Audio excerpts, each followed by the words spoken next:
Welcome to the Stoic tide. The sun rises, another day begins, and before you check your phone, before you let the world tell you who to be, you have a choice. A single moment where your mind is still yours, where possibility lives in silence, where the person you want to become waits for you to speak. Words are not just sounds that disappear into air. They are seeds planted in the soil of your consciousness. They are architects that build the house you live in. They are the compass that points your life in one direction or another. The ancient Stoics understood this deeply. Marcus Aurelius, the Roman emperor who ruled the world yet mastered himself first, wrote in his meditations, "The happiness of your life depends upon the quality of your thoughts." He knew that the battle for a meaningful life is won or lost in the theater of the mind. In those first quiet moments when you decide what voice gets to speak, most people wake up and immediately surrender. They reach for their phones and let fear speak through news headlines. They let comparison speak through social media. They let worry speak through their mental replay of yesterday's mistakes or tomorrow's uncertainties. They give away their morning, which means they give away their day, which means they give away their life. But you are here because something in you refuses to accept that anymore. What if the words you speak to yourself in the morning are not just words? What if they are the foundation upon which your entire day is built?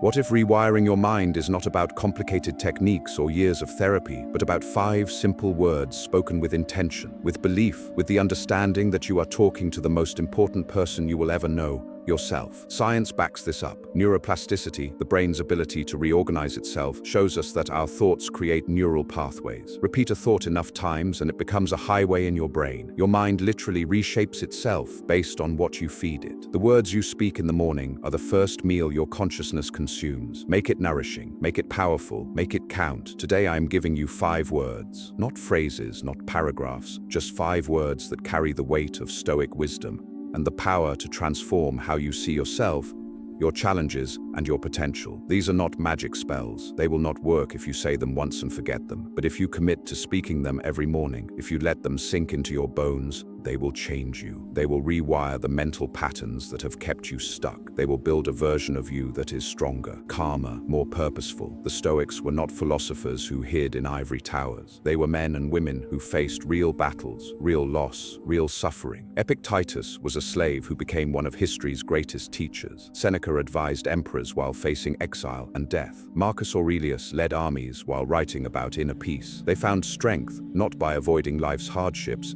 but by changing how they spoke to themselves about those hardships.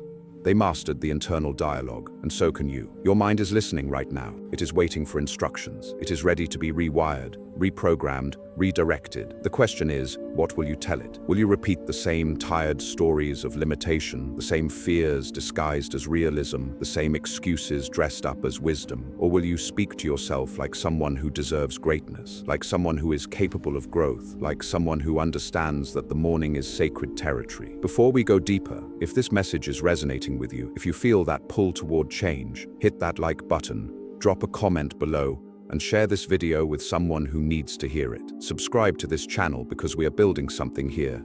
A community of people who refuse to settle for a mediocre inner life. And do not skip any part of this video. Every word matters. Stay with me until the end. Let's begin the rewiring. Drop this in the comments if it resonates. My words create my reality. Number 1, I choose my response. Life will hit you. That is not a possibility. It is a guarantee. The question is never whether hardship will come. The question is, who gets to decide what it means? Every morning when you say, I choose my response, you are claiming sovereignty over the one thing no one can take from you. Not your circumstances, not your emotions in the immediate sense, but your response, the space between what happens to you and what you do about it. Viktor Frankl, who survived the Nazi concentration camps, discovered this truth in humanity's darkest hour.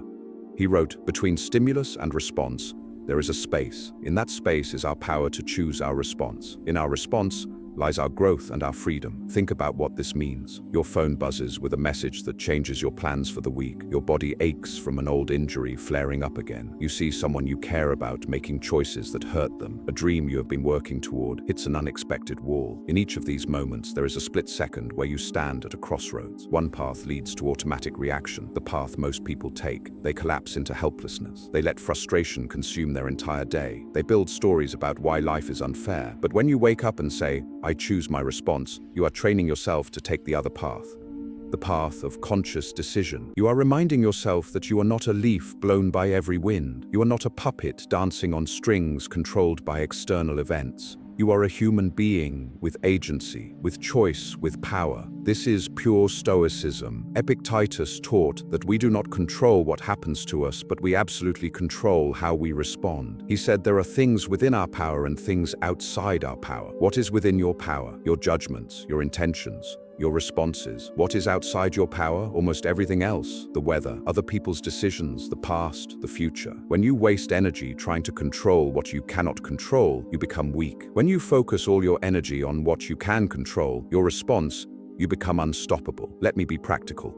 You wake up tomorrow morning. Before you check your phone, before you start running through your mental list of problems, you speak to yourself. I choose my response. You say it slowly. You say it with conviction. You are programming your mind for the day ahead. You are establishing your identity as someone who is not reactive but responsive. Someone who is not controlled but in control. Then life tests you. You receive news that a financial situation is more complicated than you thought. Your initial impulse is panic, maybe even despair. But because you started your day with those 4 words, there is a pause, a brief moment where you remember, I choose my response. You can still feel concerned. That is human. But you do not spiral.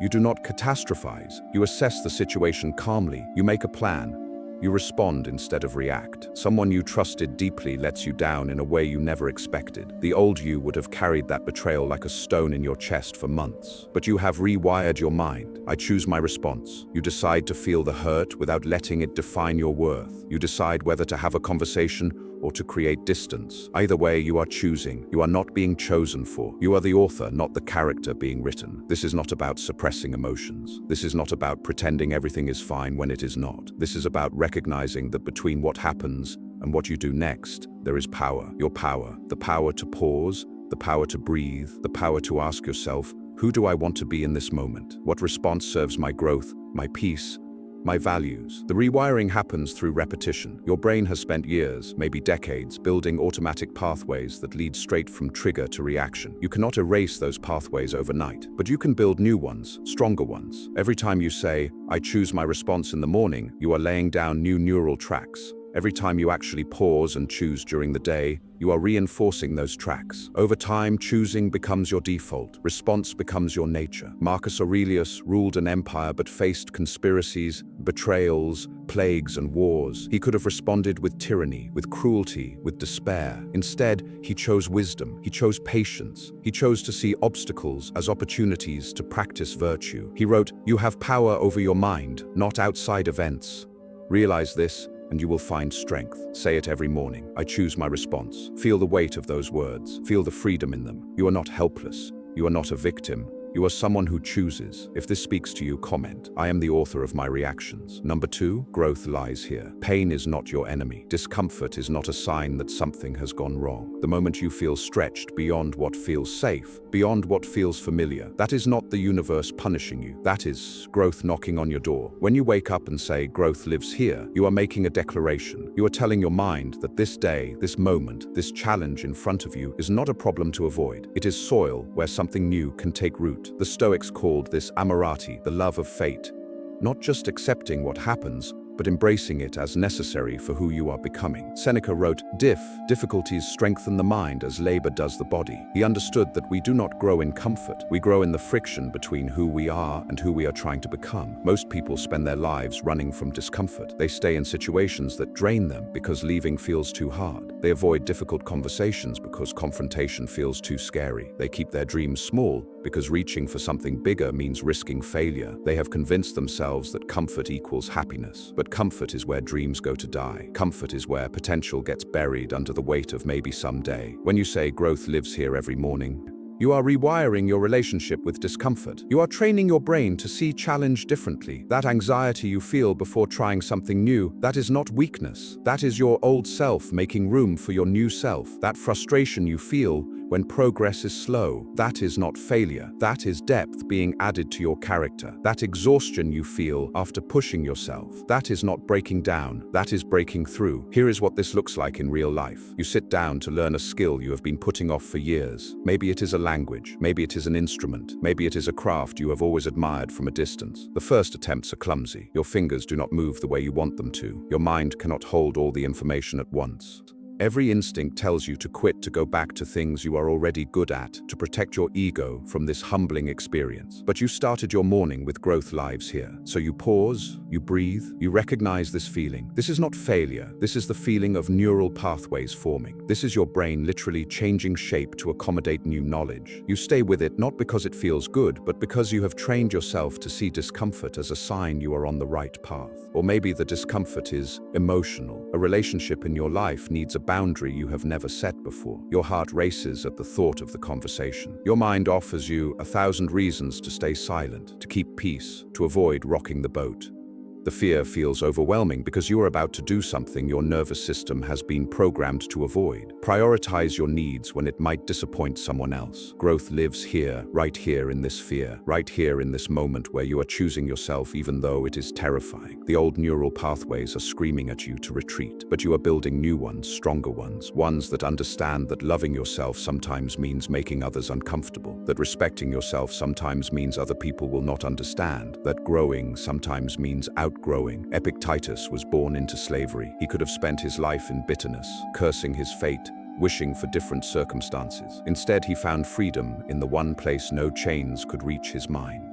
He grew in those conditions not despite them, but through them. He later taught it is not what happens to you, but how you react to it that matters. His entire philosophy was born from finding growth in the harshest soil. This is not about toxic positivity. This is not about pretending hardship is a gift. Some things that happen to us are genuinely terrible. Grief is real, loss is real, injustice is real. But even in those dark valleys, even when growth feels like the last thing on your mind, the truth remains. You can either let suffering diminish you, or you can let it deepen you. You can emerge bitter, or you can emerge better. Not because suffering is good, but because you have the power to decide what you do with it. Say it every morning. Growth lives here. Say it when things feel easy and when things feel impossible.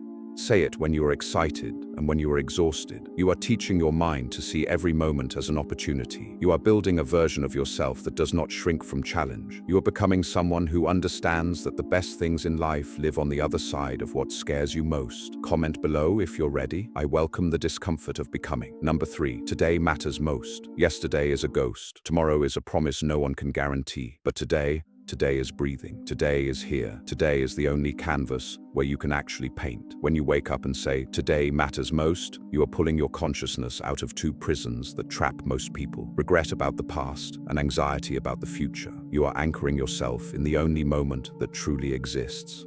The Stoics were obsessed with this truth. Marcus Aurelius wrote, "Confine yourself to the present, not because the past does not matter or the future is not important, but because this present moment is the only place where your power lives." Think about how much mental energy you waste. You replay conversations from last month, wishing you had said something different. You relive mistakes from years ago, punishing yourself for choices you cannot change. Or you project yourself into next week, next year, creating elaborate disaster scenarios in your mind. You rehearse arguments that may never happen. You worry about outcomes you cannot predict. Meanwhile, today slips through your fingers like water. The one day you actually have control over becomes a blur because you were too busy living everywhere except now.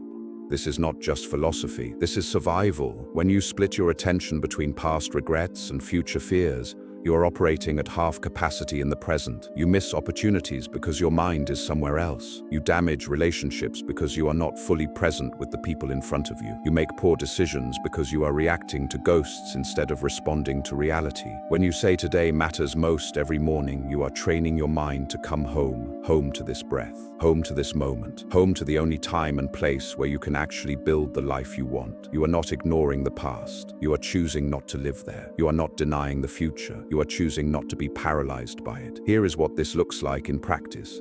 You wake up with your mind already racing ahead to everything that needs to happen this week. Appointments, deadlines, obligations stacking up like a mountain you need to climb. The weight of it all presses down on your chest before your feet even touch the floor. Anxiety floods in because your brain is trying to solve 5 days worth of problems at once. But you have trained yourself. Today matters most. You speak those words and feel your awareness shift. Yes, those things exist, but right now, in this moment, what actually needs your attention? Making your bed, drinking water, moving your body, maybe reaching out to someone you care about. The future will arrive one present moment at a time. You do not need to carry all of it right now. You only need to show up fully for today, or maybe your prison is the past. You are haunted by a version of yourself that made different choices. You carry shame about who you used to be. You cannot forgive yourself for opportunities you missed or people you hurt. That weight follows you everywhere, coloring every new experience with the stain of old regrets. You want to move forward, but you keep looking backward. Today matters most. Those 3 words become your permission to release what you cannot change. Not because the past does not matter, but because drowning in it does not honor anyone, especially not yourself. The person you were did the best they could with the awareness they had. The person you are now has learned from those experiences. Today is where you get to apply those lessons. Today is where redemption lives, not in rewriting yesterday, but in writing today differently.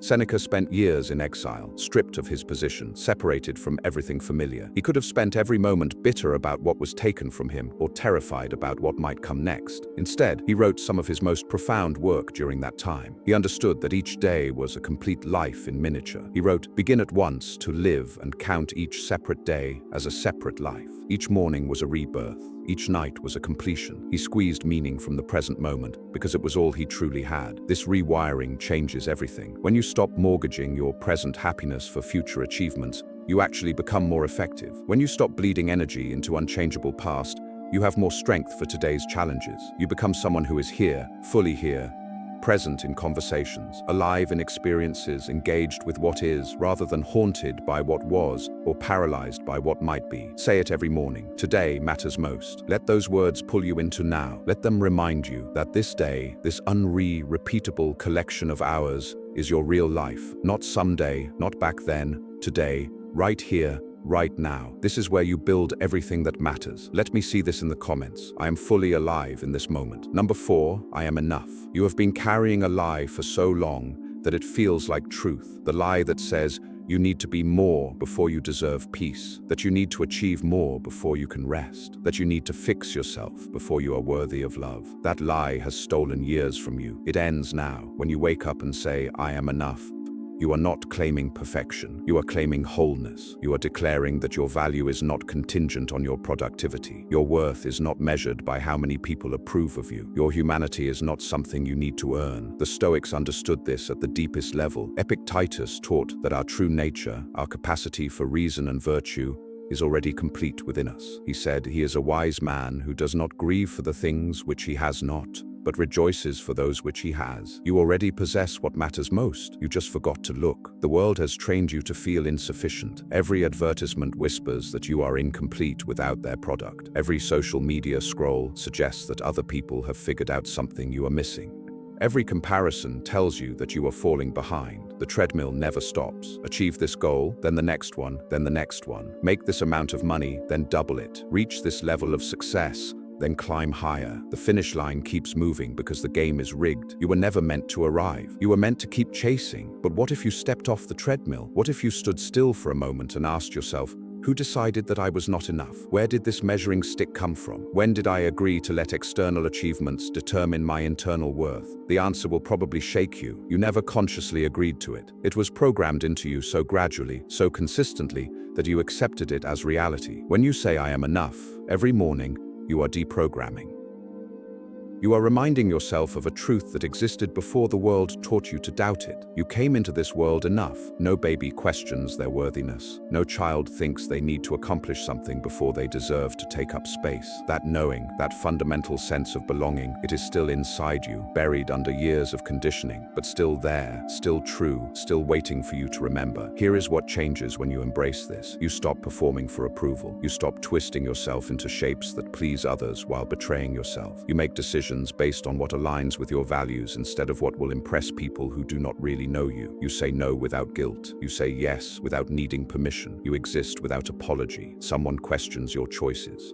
In the past, their doubt would have sent you into a spiral of self-questing. You would have spent hours, maybe days, defending yourself internally, trying to prove to a phantom jury that you made the right call, seeking validation from people who are fighting their own battles with enoughness. But you have rewired your mind. I am enough. Their opinion is just that. An opinion. It does not define your reality. It does not determine your worth. You can consider their perspective without being destroyed by their disagreement. Or maybe the voice of not enough comes from inside. You look in the mirror and see every flaw magnified. You review your life and see only what is missing, never what is present. You compare your chapter 3 to someone else's chapter 20 and feel like a failure. The inner critic is relentless, picking apart everything you do, everything you are. It sounds like protection, but it is actually poison. I am enough. When you say those words, you are not silencing the inner critic permanently. You are choosing not to let it have the final word. You are acknowledging the voice without obeying it. You are saying, I hear you, but I do not serve you anymore. Your worthiness is not up for debate. Your enoughness is not determined by your thoughts about yourself on your worst days. Marcus Aurelius, the most powerful man in the known world, still struggled with this. He wrote reminders to himself about his own insignificance in the grand scope of the universe, not to diminish himself, but to free himself from the pressure of needing to be more than human. He knew that accepting his limitations was not weakness, it was wisdom. He wrote, "Very little is needed to make a happy life. It is all within yourself in your way of thinking. Everything you need to be whole is already inside you. Say it every morning, I am enough. Say it even when, especially when you do not believe it yet. You are not trying to convince yourself of a fantasy. You are reminding yourself of a fact that the world made you forget. You are complete, you are whole, you are enough." Share this affirmation below. My worth is not negotiable. Number 5. I release control. Your hands are tired from gripping so tightly. Your mind is exhausted from trying to orchestrate outcomes you were never meant to control. You have been fighting a battle you cannot win, trying to force life to follow a script only you can see. And the cost, peace, presence. The ability to breathe without anxiety tightening around your chest. When you wake up and say, I release control, you are not surrendering to chaos. You are surrendering to reality. You are acknowledging a truth that the Stoics built their entire philosophy around. There is what you control, and there is everything else. And everything else is almost everything. Epictetus drew a clear line. He taught, make the best use of what is in your power and take the rest as it happens. This is not passivity, this is power, real power. The power that comes from knowing where your influence ends and acceptance must begin. Think about what you have been trying to control, other people's opinions of you, how quickly your dreams manifest, whether people you love make the choices you think they should make. The timeline of your healing, the behavior of strangers, the outcome of situations where you have done everything you can. You cannot control any of it, but you have spent so much energy trying, energy that could have gone toward what you actually can influence. Your effort, your attitude, your growth, your responses. The illusion of control is seductive. It makes you feel safe. If you can just plan perfectly, anticipate every variable, manage every detail, then nothing bad will happen. But life does not work that way. The tighter you grip, the more life slips through your fingers. The more you try to micromanage outcomes, the more suffering you create for yourself. Because control is a myth, and chasing myths is exhausting. When you say, I release control every morning, you are practicing one of the most difficult and most liberating skills a human can learn. You are training yourself to distinguish between influence and control. You can influence many things. You can show up with intention, you can do your best, you can communicate clearly, you can set boundaries, you can make plans. But after that, after you have done what is yours to do, you have to let go. You have to trust. Not trust that everything will work out the way you want. Trust that you will be okay regardless of how it works out. Here is what this looks like when it is real. You care deeply about someone who is making choices that hurt them. You have said what you needed to say. You have offered support. You have shown up in every way you know how. But they are still on a path you cannot walk for them. Every instinct in you wants to save them, to control their decisions, to force them into the life you can see they deserve, but you cannot. And the grief of that powerlessness sits heavy in your chest. I release control. You say those words and something shifts, not in their life, but in yours. You can still love them, you can still be available, but you stop carrying responsibility for choices that are not yours to make. You stop letting their journey steal your peace. You recognize that everyone, including people you love, has their own path, their own lessons, their own timing. Your job is not to control their story. Your job is to live yours with integrity. Or maybe what you are trying to control is time itself. You have a vision for where you should be by now. A checklist of milestones you were supposed to have reached, but life had different plans, detours you did not choose, delays that made no sense. doors that closed when you were certain they would open. And now you are angry at time, at the universe, at yourself for not being where you thought you would be. I release control. The timeline is not yours to dictate. You can work hard, you can stay committed, but you cannot force readiness before its season. You cannot rush what is still forming. Seneca wrote during his own period of forced waiting, "Luck is what happens when preparation meets opportunity." Your job is the preparation, the opportunity's timing. That is not in your hands. And accepting that does not mean giving up. It means showing up fully for today while releasing your grip on tomorrow. Marcus Aurelius led armies but could not control the outcome of every battle. He governed an empire but could not prevent plague, betrayal, or death. He learned to focus on what was his character, his decisions, his responses. He wrote, "You always own the option of having no opinion. There is never any need to get worked up or to trouble your soul about things you cannot control." He found freedom not by controlling everything, but by releasing what was never his to control. Say it every morning: "I release control." Feel your shoulders drop. Feel your jaw unclench. You are not giving up. You are giving over. You are trusting life enough to stop fighting it. You are becoming someone who influences what they can and accepts what they cannot. And in that acceptance, you will find a peace you have been searching for in all the wrong places. Type this if you feel it. I trust the process beyond my control. 5 words, 5 warnings, 5 keys to unlock a mind that has been holding itself prisoner. I choose my response. Growth lives here. Today matters most. I am enough. I release control. These are not just words. They are the foundation of a new internal architecture. They are the language of someone who has decided that their inner world matters more than their outer circumstances. They are the voice of a person who understands that rewiring the mind is not a luxury, it is survival. The Stoics did not develop these principles in times of ease. They forged them in exile, in slavery, in war, in grief, in the messy reality of being human when being human is hard. They left us a roadmap. Not because they had all the answers, but because they asked the same questions you are asking now. How do I find peace in chaos? How do I grow through pain? How do I live fully in a world I cannot control? You rewire your mind one morning at a time, one word at a time, one choice at a time. There will be days when you forget, days when old patterns pull you back. That is not failure. That is being human. You do not need perfection. You need commitment. You need to wake up and speak to yourself like someone who deserves a beautiful internal life, because you do. These 5 words are waiting for you every morning. They will not force themselves on you. They will not work unless you do. But if you show up, if you speak them with intention, if you let them guide how you move through your day, they will change you. Not overnight, but undeniably. Your mind is listening. What will you tell it tomorrow? If this resonated with you, hit the like button. Drop your favorite affirmation in the comments below. Share this with someone who needs to hear it badly. And subscribe to the Stoic Tide, because we are just getting started. Your transformation matters. Your growth matters. And most importantly, you matter.